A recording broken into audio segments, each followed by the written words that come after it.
Chinese డెలిగేట్ని ఏం అడిగానంటే, మరి మీరు అంతర్జాతీయ చట్టాలని గౌరవించాలి అని అంటున్నారు కదా మీరు. అటువంటప్పుడు అన్క్లాస్ అని ఉంటుంది. United Nations convention law on law of seas అని ఒక చట్టం ఉంది. ఆ చట్టం ఆధారంగా 5 మంది ఒక ఆర్బిట్రార్స్ ని అపాయింట్ చేసి 2016లో ఒక జడ్జిమెంట్ ఫిలిప్పైన్స్ ఫేవర్ గా వచ్చింది. చైనాకు వ్యతిరేకంగా వచ్చింది.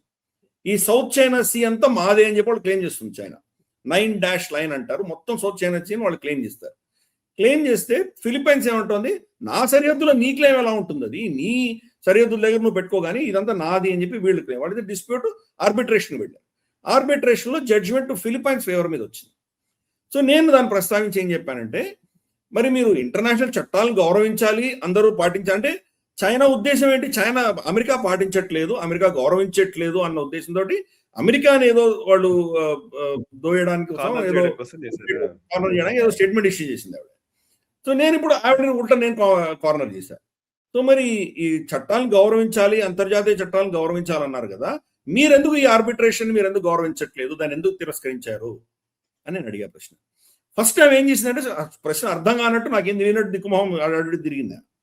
తర్వాత అక్కడ మోడరేటర్ వచ్చేసి మన ఫార్మర్ అంబాసిడర్ రుచిర్ కాంబోజ్ గారు ఉన్నారు.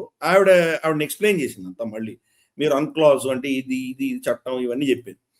చెప్తే ఆవిడకి ఎలా ఆన్సర్ ఇవ్వాలో తెలియదు. మళ్ళీ తన రిటర్న్ టెక్స్ట్ లోనే external players are playing here అన్న పారాగ్రాఫ్ మళ్ళీ చదివి ప్లీజ్ ఏదో వెబ్సైట్ అని చెప్పి కూర్చున్నాడు. సో మొత్తం ఆడియన్స్ అందరూ కూడా అర్థమైపోయింది చైనా యొక్క హిపోక్రసీ ఎక్స్పోజ్ అయిపోయింది, కంప్లీట్ ఎక్స్పోజ్ అయిపోయింది.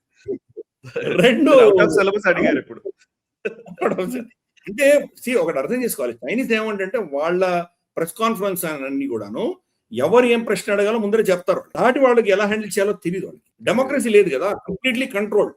కాబట్టి ఇలా ఓపెన్ చర్చ వచ్చేసరికి వాళ్ళు ఏం మాట్లాడాలో వాళ్ళు తెలియట్లేదు. అమెరికా నార్మల్ గా ఎవరిని పట్టించుకోరు, వాళ్ళు చెప్పేది వాళ్ళు చెప్తుంటారు. ఎందుకంటే వాళ్ళని ఎవరు ప్రశ్నించేటువంటి శక్తి ఉండదు, ధైర్యం ఎవరికి ఉండదు కాబట్టి మాట్లాడుతుంటారు.